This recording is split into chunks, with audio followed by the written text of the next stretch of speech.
Welcome to a journey through time, to a land where honor was the ultimate currency, and warriors shaped the course of history. Today we're diving into the legendary world of the samurai, Japan's iconic warrior class.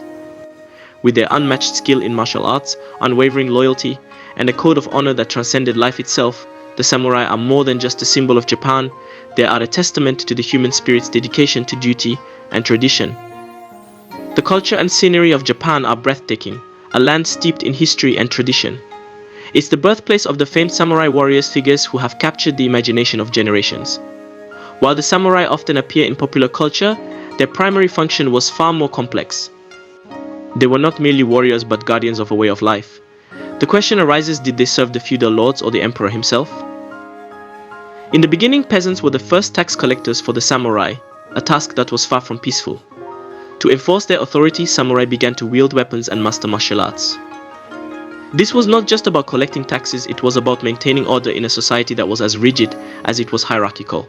Those who defied this order, especially lower class residents who refused to pay the necessary taxes, often paid with their lives. Samurai were tasked with safeguarding their lord's property, upholding social order, and demonstrating unwavering loyalty to their sovereign. As they rose to power, the samurai class became both revered and, at times, despised by the general populace. Despite their growing influence and wealth, which often included land, the samurai were still considered inferior to the nobles. However, as land conflicts escalated, more samurai were employed by feudal lords, solidifying their role in Japanese society. After a prolonged conflict, Minamoto no Yoritomo emerged as a unifying force, compelling everyone in the feudal realm to pledge allegiance to him when he was named shogun, the great leader of the army. This marked the beginning of the Kamakura Shogunate, Japan's first military dictatorship, a period during which the samurai's military and social influence grew exponentially. Imagine the sight. A lone peasant, terrified, dares not meet the gaze of a samurai. For simply staring a samurai in the eye or soiling his garments could mean death.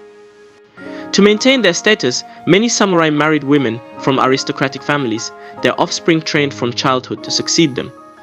Thus, rich and powerful samurai families were born. Each generation taught the art of combat, both armed and unarmed. These ancient martial techniques eventually gave rise to modern martial arts such as judo, karate, and aikido. The samurai's payment was often made in bags of rice, the most essential food of the time, symbolizing both sustenance and status. After 400 years of relative calm, Japan entered a new chaotic phase. Central authority weakened, and many feudal lords went to war once more, each hoping to gain military rule over the entire country. This era, known as the Sengoku Jidai, or the period of states at war, was the most turbulent civil war in Japanese history, a time when the samurai reached the height of their prominence. During this period, men from diverse social backgrounds fought fiercely on the battlefields, aspiring to be recognized and awarded the title of samurai. One of the most legendary among them was Miyamoto Musashi, who participated in the pivotal Battle of Sekigahara. As soldiers of the nobility, samurai primarily fought on horseback, wielding bows and arrows as their principal weapons. Later they adopted the spear, with the sword reserved for moments when all other options were exhausted. The samurai's signature weapons were the katana and the wakizashi, the long and short swords that symbolized their status and skill. The katana, a weapon of immense financial and symbolic value, was considered the essence of the samurai. The wakizashi, used in tighter spaces, was equally lethal in the hands of a master. Carrying both swords was a powerful display of prestige, marking the samurai as members of an elite warrior class. Their armor, made of lacquered wood, silk, and tiny metal plates, was both light and durable, allowing for a great range of movement while providing robust protection. The helmets, the heaviest part of their armor, were often elaborately decorated, designed to intimidate enemies on the battlefield. As the Sengoku Jidai raged on, Japan faced widespread starvation, disease, and devastation.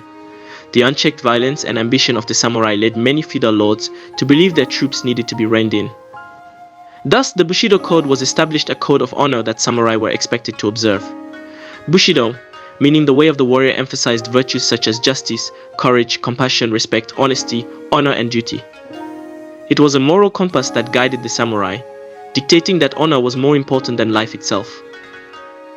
For a samurai, life was fleeting, much like the cherry blossom, a symbol of their existence.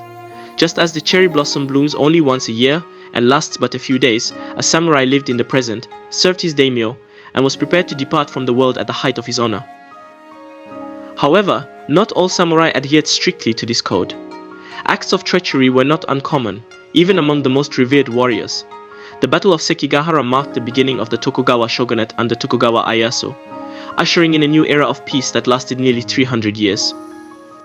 But with the end of the wars came the decline of the samurai caste.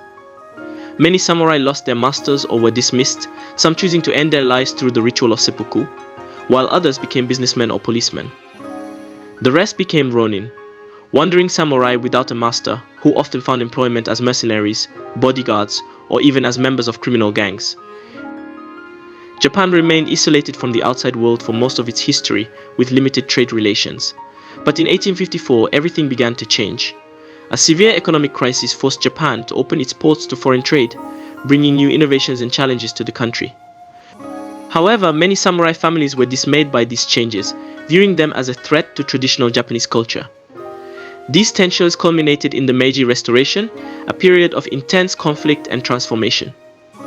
During this time, the samurai caste was officially abolished, and the last of the samurai were forced to relinquish their weapons. Those who resisted were arrested and punished, marking the end of an era. Yet the spirit of the samurai endured. During World War II, the Japanese government sought to revive this spirit, using it to inspire both civilians and soldiers. Commanders were given swords similar to those used by the ancient samurai, though these were mass-produced and could not compare to the artistry of the original katanas. Even today, the legacy of the samurai lives on.